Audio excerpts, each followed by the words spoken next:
Hello guys, പവിത്രം പുത്തൻ promo വിശേഷങ്ങളിലേക്ക് എല്ലാ കൂട്ടുകാർക്കും സ്വാഗതം. അങ്ങനെ നമ്മുടെ കോടതിയിൽ നമ്മുടെ ശ്രീകാന്ത് കേസ് പിൻവലിക്കുകയാണ് അല്ലെ. അപ്പൊ വേദ വിചാരിച്ചിരിക്കുന്നത് ആ ഒരു പൈസയുടെ കാര്യം പറഞ്ഞതുകൊണ്ടാണ് ശ്രീകാന്ത് കേസ് പിൻവലിച്ചതെന്നാണ്.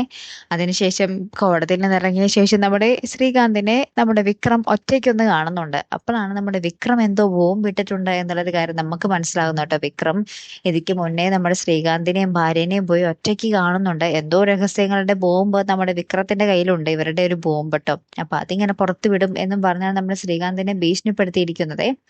അപ്പൊ നമ്മുടെ വേദ ഇങ്ങനെ സംശയം പറയുന്നുണ്ട്, വിക്രം എന്താണ് ഇത്രയ്ക്കും ഇതായിട്ട് ഏട്ടനടുത്ത് സംസാരിക്കാൻ, എന്തോ കൊടുക്കുന്നതൊക്കെ കണ്ടല്ലോ, ഭയങ്കര ചിരിയൊക്കെ ആർന്നല്ലോ, എന്താ സംഭവം, എന്തോ കള്ളത്തരം ഉണ്ടല്ലോ എന്നൊക്കെ ഇങ്ങനെ പറയുകയാണെ.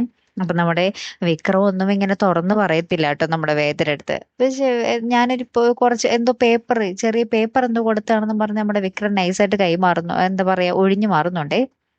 അപ്പുറത്ത് നമ്മുടെ വീട്ടിലെത്തിയതിനു ശേഷം നമ്മുടെ വിശ്വേട്ടൻ നന്ദിനി അടുത്തിട്ട് ഭർത്താവിന്റെ കാരണം അടിച്ച് പൊളിക്കുക. ആ സ്വന്തം കൂടപ്പറപ്പാണെന്നൊന്നും നോക്കുന്നില്ല കേട്ടോ. കാരണം തന്നെ ഈ ഒരു ചതിയിൽ പെടുത്തിയത് പുള്ളിയാണല്ലോ. അങ്ങനത്തെ കുറച്ച് രംഗങ്ങൾ നമുക്ക് കാണുവാൻ സാധിക്കുന്നുണ്ട് കേട്ടോ. കാത്തിരുന്ന് എന്നെ കാണാവേ. അപ്പൊ അടുത്തൊരു വീഡിയോയുമായി വരുന്നത് വരയ്ക്കും ഗുഡ് ബൈ.